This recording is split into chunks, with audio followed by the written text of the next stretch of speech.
want to share actually 3 principles. I like to have takeaways when I leave things like this. I'm going to give you 3 principles that I learned my freshman year of college. So I chose to go to Fordham University in the Bronx, New York for college. And I was 16 years old when I graduated from high school.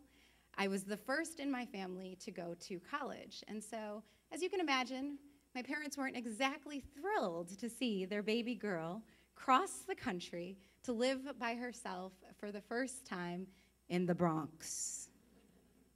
So my dad decided that he was going to make a list of things that I was absolutely not to do. And he made me sign it too. He actually told me to go get it notarized. I faked it. So at the top of this list, at the top of Daddy's list was, do not, under any circumstances, leave the campus. You have to love dads. So of course the very first thing I did was leave the campus. And what I did was I actually went to the subway station and I got a subway token and I got on the train and I had no destination. Those are the good days. No destination. And I rode that train until I actually got to just a random stop.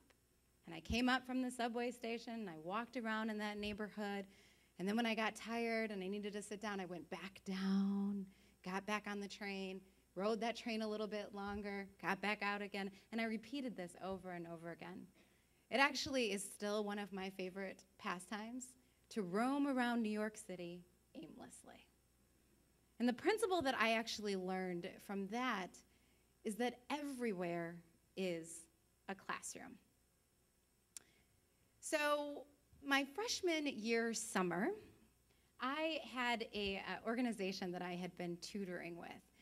And I had been working really closely with the students and got to know a lot about them. And one of the things I learned was that they hadn't been on the train in the way that I had. They were living in what many people will say is the best city outside of Milwaukee, best city in the world, and they had only been into their neighborhoods, right, as far as their school and the church and their other family members' home.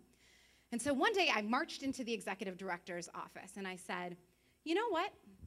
I want you to let me take 30 of these children between the ages of 8 and 12 on 24, get these numbers right, okay? 24 field trips over a span of 6 weeks.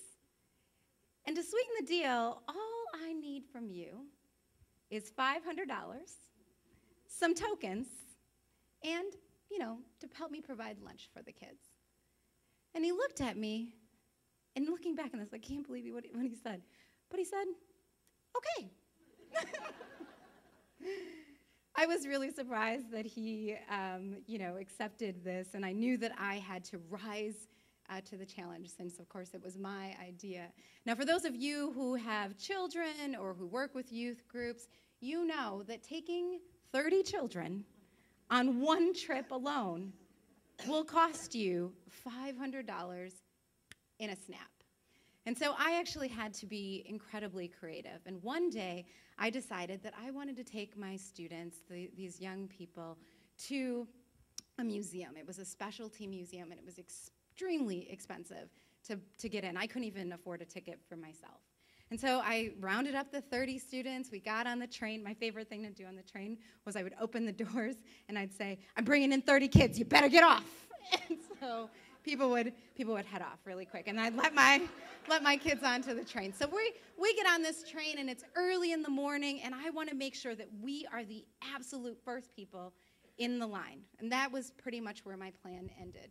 So we get down there, the children are in the line, and the security guard comes up to me, the doors are opening, and she says, may I have your ticket, please? And I lean in and I say, we don't have any tickets, and we can't afford them. And she looked at me and she said, well, I'm sorry. I'm not going to be able to allow you to come in. And I smiled and I said, I understand. would you mind telling these beautiful children that? She sized up that situation pretty quickly and opened the rope and let us on through. Yeah.